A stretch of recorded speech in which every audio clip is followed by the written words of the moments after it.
তো তোমরা এই সুন্দর এডিটগুলো করবে কিভাবে, ঠিক আছে? তো প্রথমে ছবিটা দেখো, স্টাইলটা দেখো, ঠিক আছে? আর এটা হলো এডিট ডিরেকশন।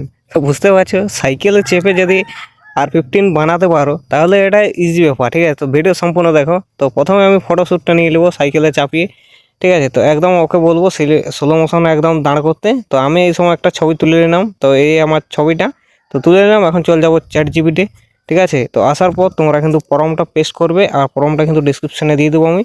তো প্রথমেই আমি ছবিটা আপলোড করে নেবো। তো তোমরা যে ছবিটা বানাতে চাচ্ছ সেই ছবিটাকে একটা আপলোড করে দিবে একটা, ঠিক আছে? এখন ফোনটা পেস্ট করার পর আমি যেহেতু বাংলায় ট্রান্সফার করে দেখেছিলাম, তো ইংলিশে আমি ট্রান্সফার করে অলরেডি আপলোড করে দিয়েছি, ঠিক আছে?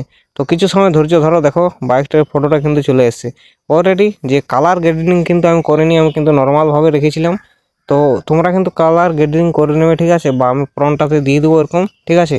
এটা ভিডিওটা আগে বানিয়েছি, ভয়েসটা পরে দিয়েছি, তার জন্য এরকম হচ্ছে, ঠিক আছে? তো সেটা যাই হোক, তোমাদের পক্ষে আমি কিন্তু সলিডভাবে বানিয়ে দেবো, ঠিক আছে? কালার গ্রেডিংও থাকবে। তো ভিডিও ভালো লাগলে অবশ্যই লাইক কমেন্ট শেয়ার, আর এরকম যদি ভিডিও পেতে চাও তাহলে অবশ্যই চ্যানেলটিকে সাবস্ক্রাইব করে নাও।